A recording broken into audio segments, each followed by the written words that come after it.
Кыргызстан жашыл экономика өлкөсү долбоорунун демилгечилеринин бири Жогорку Кеңештин депутаты Экмат Байпакбаев баштаган жумушчу топ Народный, Глобус, Фрунзе өңдүү соода түйүндөрүн кыдырып чыкты.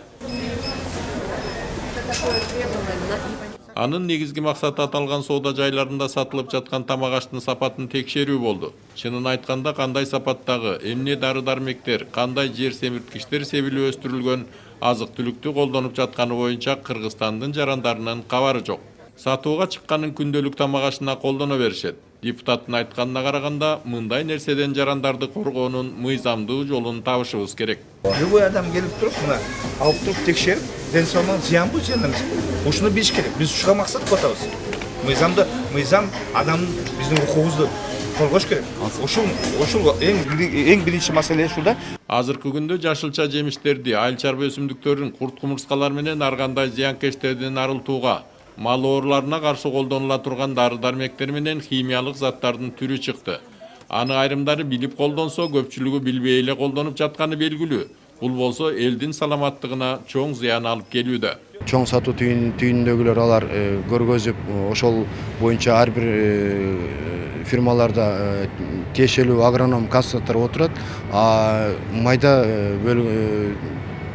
сатуу түйүндөрүнө бөлүнгөндө андай тиешелүү агрономдор жок болуп калганына байланыштуу бизде ар бир дыйкан ошол нормасын окубай, ошонун кантип колдонуу жолдорун окубастан каалагандай колдонушат. Ошол себептен биздин эмбеде мөмөлөрүбүздө, жашылчаларыбызда пестицидтердин калыптары көп калып аткандыгы ошол себептен. Тилекке каршы көпчүлүк жарандар сатып алып жаткан тамак аштын сапатына кызыгып дагы коюшпайт. Молочный продуктуну карайм, а так калгандарына көп деле неме албайм да. Көп деле карабайм да.